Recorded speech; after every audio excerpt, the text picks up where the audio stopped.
Thanks, guys, and hello from Amsterdam, North Holland, in the Netherlands. Oh, guys, I hope you've been enjoying all of these Taurus delights and all of this Earth Day and 420 have been wearing off for you guys in the States, and you've been settling into a nice, earthy Taurus groove.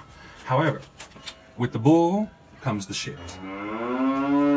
First of all, it's a big weekend as Friday the moon moves into Libra, approaching total fullness, and we still have Saturn retrograde making a couple of problems for Chiron just having entered Aries, and the moon, which positions itself in Libra on Friday. On top of that, the sun begins moving into its phase for the week. A T-square with the lunar nodes and also with Ceres are nurturing desires and emotional needs, being in conflict with the energy at hand. Now, we have been plagued out by two big things. First of all, being this Saturn Vesta thing going on, with Saturn being very slow and being completely square to Mercury. So our sense of let's communicate versus tough nuts is going to come to a standstill. And that's been agitating for a while because it agitates the cardinal Aries Capricorn square.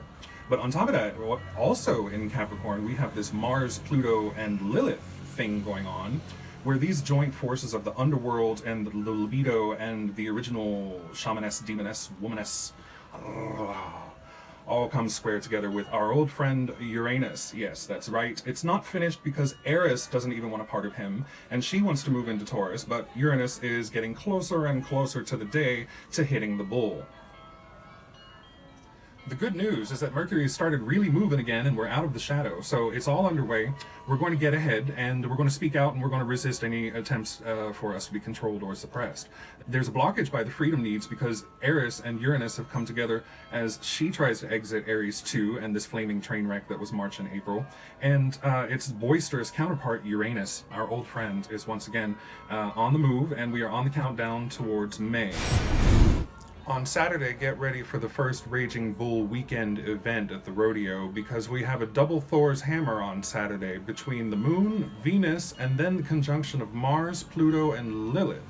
Expect explosive mood swings, Venus needing to free itself and go introverted, and a need to cast off any sort of inequality or unfairness that one finds. However, expect this hammer on Saturday to get double tapped as the moon also moves into a perfect opposition with Uranus, which is going to increase further bombacity, iconoclasm, focus on self versus other, liberation, and eccentricity.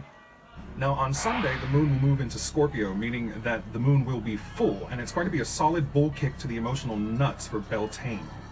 First, we're going to have a flashpoint for the crisis between the higher and the lower self at maximum tension as the moon moves into phase with the sun and Ceres, the north node and south node. We also have the moon moving into phase against Pallas Athena and Neptune, so a conflict between the higher cosmic fantasies and triggering a retreat or withdrawal into self and shell. Now on Sunday, you know the universe doesn't like getting kicked in the nuts itself, so it is going to send Deus Ex Machina help in the form of two Yods, like a finger of God. Now the first finger is going to be pointed at Pallas Athena, your higher wisdom, to take on the powers of Jupiter, unlimited growth and expansion, versus the deadly triple entente in Capricorn of Mars, Pluto, and Lilith. The second finger of God is going to be given to Saturn and Vesta, which are almost both retrograde up in Capricorn, to take self-care and see what pays off or what has to be paid for. Luxuries and laughter, anything that helps refocus yourself on objective duties, will come to a head. Now, on Monday, we're going to have a continuance of the above fingers of God, so to speak, pushing business agendas and then also deep emotions forward with the Pluto retrograde happening. And then on Tuesday, it's going to be a lightening up of the mood since the moon moves into Sagittarius, and all of a sudden we have humor. We also have more outspokenness, so watch out, because Tuesday also the sun starts going into opposition with Jupiter for about 2 weeks. There's going to be problems with the brain-mouth filter, and your humor is going to be really dry and almost a little bit dark. So push back from the heavy issues, let yourself dry out the dark places that have been washed inside out since Jupiter started going direct and retrograde through Scorpio in October of last year. The idea as we move through Taurus season is that you have to also fertilize the field with that dung. Get it into something productive and then laugh at it and everything will be better. And once again on Thursday, look out for yet another Thor's hammer coming your way from the sun, the moon, Ceres, and the north node. Overwork will trigger burnout, so make sure to make more time for self-care and yourself and loved ones again. Make sure if your mind is stuck to move the body, and if your spirit is stuck, move the mind. On Friday, the moon will move into Capricorn, so excess emotion will be thrown off. Make sure to get it done. Take a little trip, then set yourself down to business and keep it light. This episode is valid through Friday, May 4th, which happens to be the birthday of Taurus and star of Silver Screen, Maria Felix, Mexican actress and goddess, better known for her catchphrase, La brava de la película soy yo.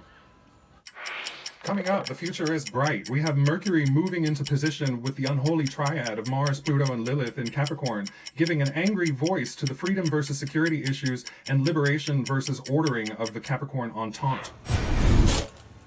You've been read, and don't panic. Now back to you in the studios, Doc and Mr. Kelly.